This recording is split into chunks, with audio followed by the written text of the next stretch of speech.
కాళ్లలో నొప్పి, నరాల వాపు వంటి లక్షణాలతో బాధపడుతున్నారా? వెరికోస్ వెయిన్స్ లో అత్యాధునిక చికిత్స ఏవిస్ వాస్కులర్ సెంటర్. నమస్తే రమగారు. నమస్తే జయ. రమగారు, ఆషాఢ మాసంలో మనకి ముఖ్యంగా శుభకార్యాలు ఏముండవు. అవును, ఏ విధమైన శుభకార్యాలు జరుపుకోము, ప్రత్యేకించి పూజా విధానాలు కూడా ఏమి పాటించం. కానీ గురు పౌర్ణమి వస్తుందండి ఈ మాసంలో. గురు పౌర్ణమికి ప్రత్యేకించి కొన్ని నియమ నిబంధనలు మనం పాటిస్తూ ఉంటాము. అసలు గురు పౌర్ణమి యొక్క విశిష్టతని ఒకసారి మనం మాట్లాడుకుందామండి. ఆషాఢ మాసంలో పండగలు ఉండవు కానీ పర్వదినాలు ఉన్నాయి. ఒకటి దక్షిణాయనం మొదలవుతుంది ఆషాఢం వచ్చాక. తర్వాత తొలేకాదశి ఒకటి ముఖ్యంగా చేసుకుంటాము. అందరూ తొలేకాదశి ఉపవాసాలు అవి ఉంటారు. ఇప్పుడు వచ్చే పౌర్ణమి గురు పౌర్ణమి అంట. గురు పౌర్ణిమ వ్యాస పూర్ణిమ అని చెప్తారు. వ్యాసుల వారు, వేద వ్యాసుల వారు ఈ రోజున జన్మించారు. ఈ వేదవ్యాసులు అంటే ఏమిటి? మనకి వేదాలని భగవంతుడు ఒక పూర్ణ రూపంగా అందించిన వేదాన్ని 4 భాగాలుగా మానవుల యొక్క సౌలభ్యం కోసం 4 విభాగాలు చేశారు. ఆ విభాగాలు చేసిన వేదవ్యాసుల వారి జన్మదినము, ఆయన విభాగం చేసిన రోజు కూడా ఇదేనండి. దాంతోపాటుగా ఆయన భాగవతము, భారతము, అష్టాదశ పురాణాలు అన్నీ రచించి మానవాళికి అందించారు. అయితే ఈ వ్యాసుల వారి జన్మదినం అవటం వల్ల జగత్తుకి గురువైనటువంటి ఈ వ్యాసుల వారి పుట్టినరోజుని ఇలా ప్రత్యేకంగా జరుపుకోవాలని ఒక నియమం ఏర్పరిచి పెట్టారు. అంటే జగత్తుకి గురువు వ్యాసుల వారు అవటం ఒక సంగతి అయితే, ఈ రోజున గురువుకి నమస్కరించటము. గురువు అంటే మనని, వ్యక్తిని, మానవుణ్ణి భగవంతుని వైపు ప్రయాణం చేయించేవాడు గురువు. అజ్ఞానాంధకారం నుంచి వెలుతురు చూపించేవాడు. గురు అంటే అదే చీకటిలోంచి వెలుగులోకి తీసుకెళ్లేవాడు అని.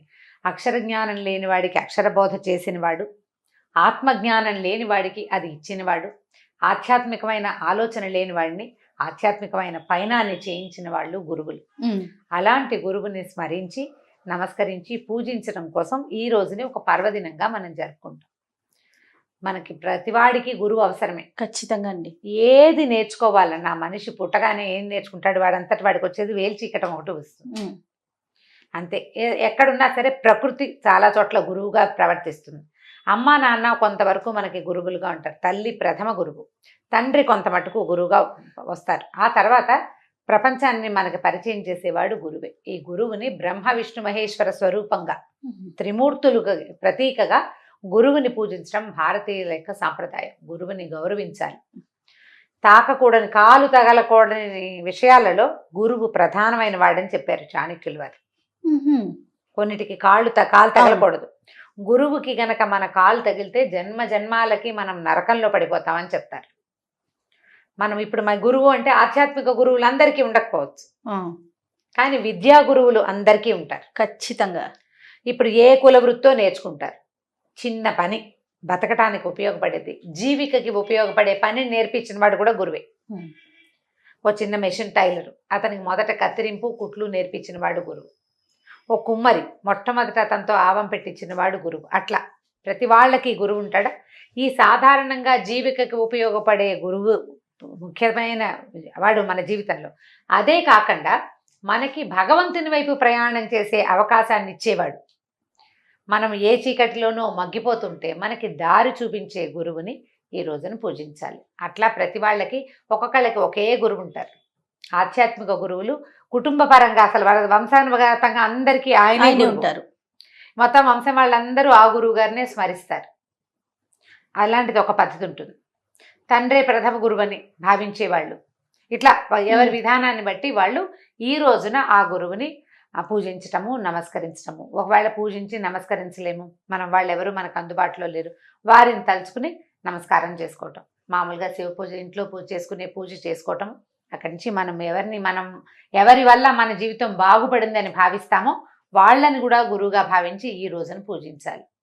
పూజ చేయటం అంటే కూర్చోబెట్టి కాళ్ళు కడిగి, కాళ్ళకి నీళ్ళు ఇచ్చి, మంచినీళ్ళు ఇచ్చి, అర్ఘ్యం, పాద్యం, ఆచమనం, షోడశోపచారాలు చేయకపోయినా కూడా వాళ్ళని గౌరవించడం, జ్ఞాపకం చేసుకోవటం, వారి పేరుతోటి ఎవరికైనా ఏదైనా ఇవ్వటం. చాలామంది ఏం చేస్తారంటే, ఇప్పుడు మా గురువుగారు గుంటూరులో ఉన్నారు, మేము ఇక్కడ ఉంటాం, మనం ఏం చేస్తాము, గురువుగారిని తలుచుకుని కుదిరితే ఇప్పుడు అవకాశం ఉంది కాబట్టి ఏ ఫోన్లోనో మాట్లాడి వారిని ఒకసారి తలుచుకుని దేవుడి దగ్గర దండం పెట్టుకుని ఏ బ్రాహ్మణులకో ఎవరికైనా స్వయం పాకం ఇవ్వటము, ఏదైనా వస్త్రాలు తీసుకెళ్ళి ఇవ్వటము. దానం అనకూడదు దీన్ని, దానం చేయటం కాదు, గౌరవ పురస్సరంగా ఇవ్వటం. గురువు పేరుతోటి ఇంకొకళ్ళకి ఇవ్వటం. వారికే ప్రత్యక్షంగా ఇవ్వగలిగితే సంతోషం. సంతోషం. ఇవ్వలేకపోతే కనుక మీరు అన్నట్లుగా వేరే వారికి ఏమి ఇవ్వలేము. గురువు గారికి నమస్కారం చేసుకోవటం, పాద నమస్కారం చేయటం. గురువుకి పాదాలంటి దండం పెట్టడం కంటే అమోఘమైనది ఇంకొకటి లేదు. ఎందుకంటే మనకి ఆ మాతా పితరుల లైన్లో మాతృదేవోభవ పితృదేవోభవ, ఆచార్య దేవోభవ 3వ మహావాక్యం మనది. అవునండి. అమ్మా నాన్నల తర్వాత మనిషి తప్పనిసరిగా గుర్తుపెట్టుకోవాల్సిన వాళ్ళు, గౌరవించదగిన వాళ్ళు గురువే. అది ఏ దశలో ఎవరెవరు గురువులుగా ఉంటారో వారందరినీ జ్ఞాపకం చేసుకోవాలి, అందరినీ గౌరవించాలి. మనకి ఒక విషయం నేర్పించిన వాళ్ళని ఏదైనా తేడా పాడా వచ్చినా వారిని తుస్కరించి మాట్లాడకూడదు. నేర్పించారు కానీ వాళ్ళు సరైన వాళ్ళు కాదు లాంటివి మాట్లాడకూడదు. గురు నింద అస్సలు చేయకూడదు. రౌరవాది నరకాల్లో పడతారు గురు నింద చేసిన వాళ్ళు. మాతృనింద పితృనింద చేసిన వాడికి ఎలాంటి పాపమో గురునింద చేసిన వాడికి కూడా అలాంటిదే పాపం. చదువుకున్న విద్య అక్కడికి రాదు.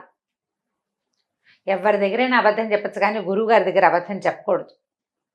అబద్ధం చెప్పకూడదు. గురువు యొక్క విద్యని తస్కరించకూడదు. చాలా జాగ్రత్తగా ఉండాలి గురువుతోటి. నువ్వు అలా ఉంటే ఇవాళ నీకు మామూలుగా భోజనానికి సరిపడా విద్య వచ్చింది ఈ జన్మలో. మరుసటి జన్మలో అయినా ఆధ్యాత్మిక విద్య, భగవంతుని చేరే మార్గాన్ని చూపించే గురువు దొరుకుతాడు మనకి. ఆ అవకాశం లభిస్తుంది. మనం ఇప్పుడున్న మనకి ఉన్న ప్రస్తుతపు గురువు మీద మనం ఎంత గౌరవాభిమానాలు చూపిస్తామో, నువ్వేం గౌరవించలేవు, దండం పెట్టలేవు, వారికి ఏమి ఇవ్వలేవు, ఏం పర్వాలా, అగౌరవపరచబోక. నీ గురువునే కాదు ఏ గురువుని అగౌరవపరచద్దు. టీచర్లని చిన్న చూపుగా మాట్లాడకూడదు. వీటి పిల్లల టీచర్లని కూడా అగౌరవంగా మాట్లాడకూడదు.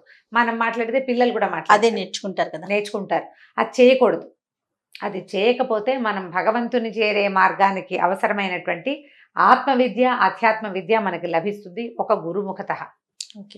అది జాగ్రత్త పడాలి. టీచర్లను తుస్కరించి మాట్లాడుకుంటూ కుదురుండదు, అంతే. వాళ్ళతోటి మనం మాట్లాడుకుని జాగ్రత్తగా మాట్లాడాలి. అమ్మా నాన్నలతో పాటు గురువుని గౌరవించాలి. ఆ గౌరవానికి తగిన రోజు ఈ గురు పూర్ణిమ. ఈ గురు పౌర్ణమి నాడు మామూలుగా మనం లలితా సహస్రం చేసుకోండి అలా చెప్పుకుంటాం. అవునండి. సాయంకాలం వేళ అమ్మవారిని భావించి చంద్రబింబంలో నమస్కారం చేసుకోవటం, ఏదైనా లలితా సహస్రం చేయటం, పాయసం లాంటివి నివేదన చేయటం, ఇవన్నీ విధానాలు మనం రెగ్యులర్గా ఎప్పుడు చేసుకునే ప్రతి పౌర్ణమికి చేస్తాం. ఈ గురు పూజ రోజున మాత్రం జ్ఞాపకం పెట్టుకొని మన గురువుగారిని ఎవరినైనా స్మరించుకోవటం, జ్ఞాపకం చేసుకోవటం, బుద్ధిలో వాళ్ళు చెప్పిన మంచి మార్గాన్ని పెట్టుకోవటం, ఒకసారి మళ్ళీ తలుచుకుని దానికి ఇంకోసారి పదుము దులిపి పదును చేసుకుని బుద్ధిని సక్రమమైన మార్గంలో నడిపించడం. ఈ నెలలో వచ్చే పండగ చక్కటి గొప్ప పర్వదినంలో ఇది 2 ఉన్నాయి. రెండిట్లలో ఇది ముఖ్యమైనది. దీని తర్వాత ఏంది, 15 రోజులు గడిచేసరికల్లా శ్రావణ మాసం అన్ని పండగలు, పర్వదినాలు, బోల్డని పూజలు హడావిడిగా గడిచిపోతుంది కదా. ఈ వర్ష ఋతువుకి ముందు వచ్చినటువంటి ఈ పౌర్ణమి నాడు శ్రద్ధగా గురు నమస్కారం చేసుకోండి.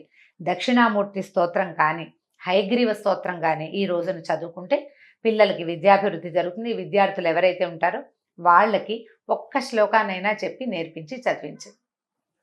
గురు బ్రహ్మ గురు విష్ణువు అందరికీ చెప్పుకుంటాం ఆ శ్లోకం. దాంతోపాటు దక్షిణామూర్తి స్తోత్రం కానీ హయగ్రీవ స్తోత్రం కానీ చాలా అద్భుతంగా ఫలితాన్ని ఇస్తాయి. ఈ రోజున చాలా మంచిది అవి చదువుకుంటే. మనము చదువుకోవచ్చు, పిల్లలతో కూడా చదువుకోవచ్చు. కానీ మన సాంప్రదాయాలు ఎంత గొప్పవి రమ్మగారు. తల్లి తండ్రితో పాటు గురువుని కూడా గౌరవించటానికి ప్రత్యేకించి ఒక రోజుని పెట్టి ఖచ్చితంగా గురువుని స్మరించుకోండి అని మనందరికీ అలవాటు చేసే ప్రయత్నం చేశారు, చూసారా. అంటే మనం ఏది చెయ్యాలో అది మనకి పర్వదినాల్లోనే నిర్ధారించబడి పెట్టారు. తప్పకుండా ఇవాళ గురు పూజా మహోత్సవం చేయాలి అంతే. చేసి తీరుతారు కదా. సగం మంది చేస్తారు కనీసము, మిగిలిన సగం వాళ్ళు తెలుసుకుంటారు. ఈ ఏడాది కాబట్టి వచ్చే ఏడాది చేస్తారు. ఎప్పుడో ఒకటికి బుద్ధికి ప్రచోదనం కలుగుతుంది. అంతే. పూజ చేసినా చేయకపోయినా రమ్మగారు గౌరవించాలనే భావన అయితే కలుగుతుంది కదా. గౌరవమే ప్రధానమైంది. పూజ చేయటం పక్కన వేరే సంగతి అయితే గౌరవించడం చాలా ప్రధానమైన విధి. అగౌరవపరచకూడదు అనే ఒక ఇంగితాన్ని మనం కలిగి ఉండాలనే ఇట్లా మనకి పర్వదినాలే అట్లా ఏర్పరిచి పెట్టారు. అవునండి. ఓకే రమ్మగారు, థ్యాంక్ యూ అండి. నమస్తే. నమస్తే.